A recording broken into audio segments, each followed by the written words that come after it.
performance bonuses go to Ulberg, Jimmy Crute, Tom Nolan, and Pericic. The attendance tonight was 12,543, and the gate was 1.8 million approximately US dollars for the largest fight night gate in UFC Australia history. Yes, sir. Dave, congratulations on a great night, man. First things first, what stood out to you from tonight? And I know there was a little bit of controversy around maybe the card not delivering as much as others, but it was a pretty action-packed morning here in Perth, Western Australia. Yeah, it was. I mean, the first thing that stood out was maybe a lot of cans consumed yesterday during the footy. No, and honestly, like, it just sort of felt like the night just kept picking up and picking up. It didn't feel like past pay-per-view numbered event championship nights where it's just like full throttle from the first fight. But that was nice. Like, it picked up from the very beginning and crescendoed in what was a really incredible finish by Ulberg. We had an excellent week. I mean, Perth is really a destination for our team and for our athletes. This is coveted. Like, when the schedule comes out and we start to plan where we're going over the course of the year, people put up their hands like, okay, we want to go to an Australian event. So it was really nice for everyone during the week. We also had a significant amount of support from, I mentioned TWA, but also a number of different, government officials. And so it was great to have that type of support throughout the week at the presser, at the weigh-ins, and then now here today. So listen, another return. We talked about it a bit. I talked about it a bit in the press conference. Like, our viewpoint, our duration here is we're playing the long game. And this is just a step in the right direction for the business in Australia when, you think you get to a point and you've kind of maxed out what you can do. There's another gear, there's another level for us. And I think tonight proved that almost the audition of the fight night tonight puts a lot of different athletes in position for, really sought-after events and bouts in the future. Who knows, including shortly after next weekend. In the States, sometimes, the crowds don't come together till sort of the main card. Here at 7 a.m., it seemed like the place was pretty full. Yeah. Were you surprised the day after the AFL Grand Final? Not at all. 7 a.m., packed. Yeah, no, not surprised in the least. This is culturally how UFC is consumed in this country. And when we spend time in different places talking to broadcasters or governments or different sponsors, and feel like, wow, you have morning events in Australia, this is just the way that our sport works in this country, and it fits in with the scheduling of other sports, with it being, Sunday morning, Sunday afternoon usually, and culturally it's what people do. They get together, whatever, barbecues, beers, Sunday afternoon, you get together and you watch UFC, and this is why our sport works so well in this country. It was going to be a record card with the record number of fights. We had a few fights cancelled. Do you have any updates on Justin Taffer? Obviously, that fight was cancelled last second. A lot of rumours around his future with the UFC. Can you sort of update us on that? I can't comment, don't have any information to share on his future. I actually don't know. I think he just had a sort of a weight-related illness, and he couldn't compete. So I don't have any updates, but we might be releasing something at some point down the road.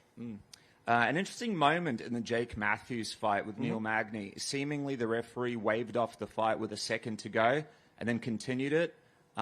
Break that down for us. What was your reaction when that happened? And actually, is the referee able to continue on the fight after waving it off like that? Yeah, listen, the whole situation was strange. And I think there was confusion where we were sitting. There were a number of us just talking through the particulars. I think in the end, and I think everyone's going to have a different position, but the fact pattern as we saw it was, arm went seemed to go a little bit limp, right? Like, Magny's arm kind of came out and sort of flopped a little bit as if he was about to go out.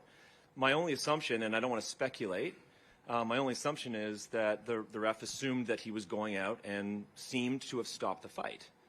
I think objectively, and to most people, maybe different people have different opinions here, but it seemed like he stopped the fight, and he stopped the fight, importantly, before the bell.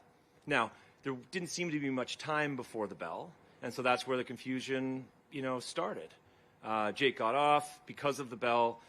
Very clearly, the ref thought that Neil was sort of coming to, or he was fine, and then allowed the fight to continue. So where do we go from here? I mean, Matthews his camp's able to lodge some sort of appeal, but this is all in the hands of the Western Australian Combat Commission, and so it's up to them to determine what the next step is. And honestly, I'm not really sure what the scope of the process would be and whether or not they would levy a no decision. but there seemed to be a mistake. Now, I should say that over our time in Western Australia, Anthony Grover and his team have done a tremendous job, and they've been very instrumental in the ongoing progress and regulation of combat sports in this state. And they've been a pleasure to work with. So the only comment I think we should make as the promoter, and by the way, promoter of both athletes, is this is in the hands of the commission to figure out what to do next. Give me your thoughts on the main event between Carlos Ulberg, obviously, and Dominic Reyes. He was able to put out a statement win that makes it 9 fights in a row here. What was your reaction to it, and is he, in your opinion, likely to be the next contender for the title? I mean, so my personal reaction was, I think like everyone else, jumped out of my seat. It all happened very quickly. It was a very emphatic and very energetic win. He looked great. I don't know if you guys did you have the audio on of this earlier so you could hear Rob and Felder and Dan Helly talking about it? I mean, they're all sort of making the case that the way that he won, the fact that he's on, I guess, a 9-fight win streak now, being undefeated, and doing it, again, so emphatically, it puts him in serious consideration. So we'll see what happens on Tuesday. Last one for me. A lot of the fighters have been referencing a card in February, this Sydney card. I feel like you got questions for everybody here. No, this is the last one from me. This is the last one from me. What can you comment on that card? Is there going to be a February card in Sydney? Is it a pay-per-view? What can you reveal? So where we sit right now is we are aiming to be back in Australia next year multiple times, but nothing to report. Jack was making the case. Was it Jack? No, it was Jimmy was making the case for Melbourne, I think. But listen, we've got a list of really great, really wonderful destinations for the UFC and a variety of different arenas. I think, who knows? I mean, our stadium days are probably behind us, but we've got a number of really incredible opportunities to come back to Australia. So TBD, we don't know yet. Yes, sir. Dave's down here. When it comes to sort of what state you go to in Australia, has it turned into just which state government gives you more money? Or does that play a major factor, or how much does that influence? Yeah, it plays a major factor. It's a big part of it, right? It's about the financial commitment as much as it is about the support from the government in the promotion, assisting us with, depends on where we go. I mean, Australia is not a unique situation in that we have government partnerships in a variety of different places around the world, whether it's the UAE, whether it's Singapore. We were in Baku in June. Macau and Shanghai, and a few different places. So for us, we need to make sure that we can put on the best event possible. Part of it financial, part of it support from the government in terms of promotion. In several jurisdictions about assistance for us with travel and permits and licenses to put on the fight. So there's a variety of different things that go into it. I will say that we want to make our decisions based on what gives us the greatest likelihood to continue to grow the sport in any particular region. So there's no situation where you think like Perth might be, and I don't think this either, but where Perth might be fatigued from a UFC events or anything like that? Put it this way, we'll never put ourselves in a situation where we're bringing a less than stellar product, or when the ultimate product, the final product for fans, doesn't make sense. And of that 12,500 attendance, are you able to disclose how many were like complimentary tickets or anything like that? Oh, we don't give away a lot of tickets. I mean, it'll be, it's like our standard. We've got tickets for our sponsors. We've got tickets for our broadcast partners. We've got tickets for, a few different groups that are connected with our company, but it's a small amount. And there was indeed a price slash on tickets at some point. Is that strategic? Is that what you guys do? If it hits a certain point, you go, okay, now this is what we do? Because obviously the production and the fight night is always going to be top notch, but getting people here is tricky when you got the AFL Grand Final, all that sort of stuff. Was it a strategic decision by the company to slash those tickets? Yeah, I mean, I wouldn't say slash. What we do is we employ dynamic pricing in a variety of different scenarios, and in this case, it made sense for us to do so for mostly the upper level tickets to make sure that people got into the building. And final one for me, when it comes to sort of, you come here, obviously it's a business, you want to make money. Mm-hmm. Production-wise was amazing. The performances were amazing. Financially, is this a win for the UFC this time around coming to Perth? Yeah, I mean, I think I announced the largest gate in UFC Fight Night Australia history. So yes, 100%. Awesome, thank you. Thank you.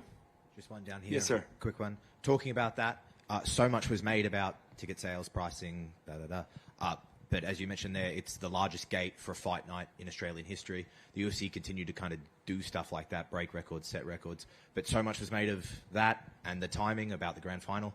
What learning experience has this been for the UFC coming to Australia this time of year? What have you taken away from this? Yeah, it's a good question. Listen, I think ultimately what we want to do is we want to put our best foot forward on the product that makes sense for fans. We want to deliver the best combat sports product there is.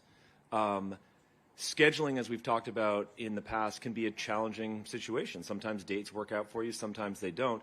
I think in this particular case, we identified this weekend, despite some of the other sporting events that were going on in the country, as a weekend that we wanted to come because it made sense for the matchmakers with the type of athletes that they thought they would want to put on this card.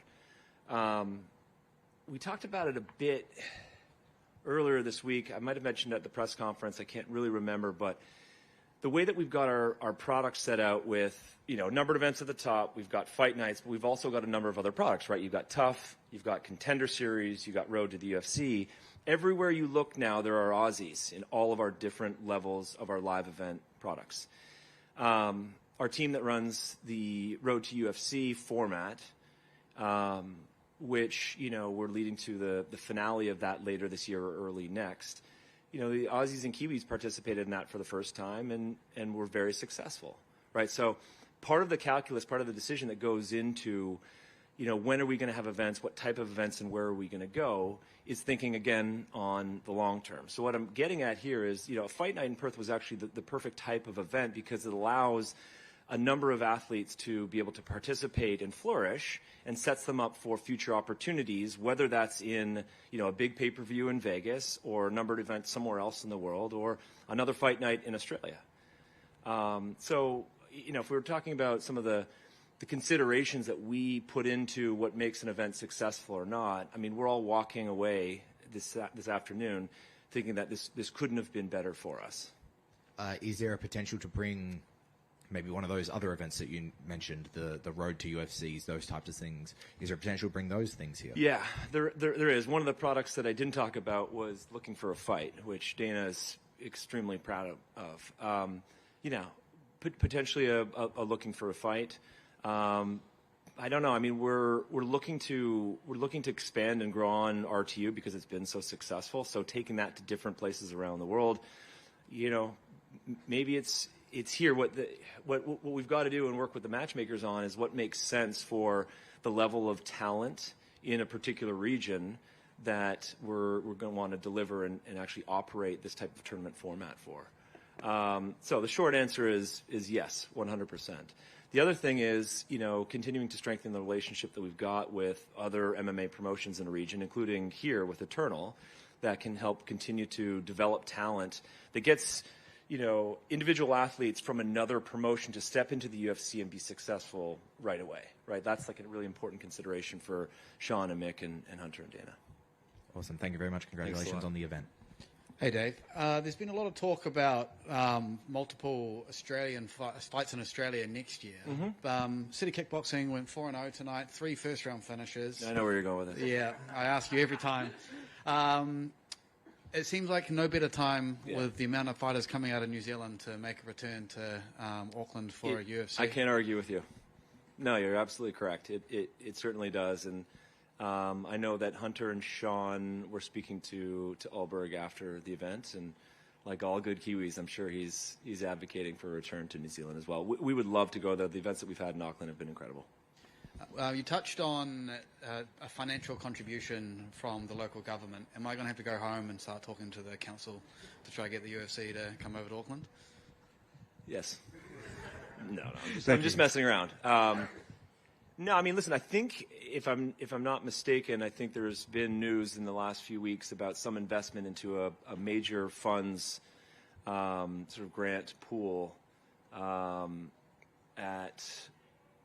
I'm not sure which level of government, but I think the federal government, to attract major events, just like there are mechanisms in a variety of other places, including Australia. So whether it's concerts or, film festivals or food festivals or sporting events, we'll get a little smarter on that and make some decisions for 26. Thank you very much. Thank you. Hey Dave, just a quick one. I want to revisit something that Dennis, you answered it pretty well before about the Jake Matthews and Neil Magny fight.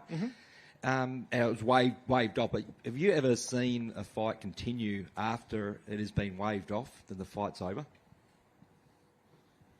I'm not sure I have. I'm sure there's a reference. I'm sure there's an example of that, but I think at this particular moment, I can't remember a circumstance. Yeah, there's been a few examples in the UFC where they've made a mistake. Oh, sorry, but the fight's over and stuff like that. And you mentioned before that it's up to Jake and his team whether they put in a protest. And you mentioned. Well, I didn't say it's up to them. I said I believe it's a possibility for them to do that if they wish to proceed that way. Yeah. Because ultimately, the adjudication of this is something that's got to be handled by the Combat Sports Commission of WA. And yeah, mentioned a possibility of no contest, but also possibility of a win because the fight was over and Jake had actually won at that point. So, bit of history here in Perth again. yeah. I'm not as familiar maybe as I should be, but I think in this particular case, it's in the hands of Jake and Anthony Grover and the team. Have you spoken to both Camps and Magny and Matthews about I have that? not, no. No worries. Thank No you. worries. And well done on the event again. Thank you very much. Dave, I was just going to Hey, ask, hey mate, given that was a really important fight for Jake Matthews tonight in terms of his career and where it's at. Do you think the referee, he stopped it when he had a choke in? So do you think he's, in a way, prevented potentially Jake Matthews from winning it there in that first round? Yeah, listen, I mean, it's not up to me to speculate. I guess in theory, right, he motioned to stop the fight. The fight didn't stop. The fight kept going. And then the two outcomes are either Jake's going to win or he's going to lose. But I think in these types of situations, human error sometimes plays a role in this stuff, and it happens in all different types of sports. But again, it's not really up to us as the promoter to be opining on sort of what's right and what's wrong.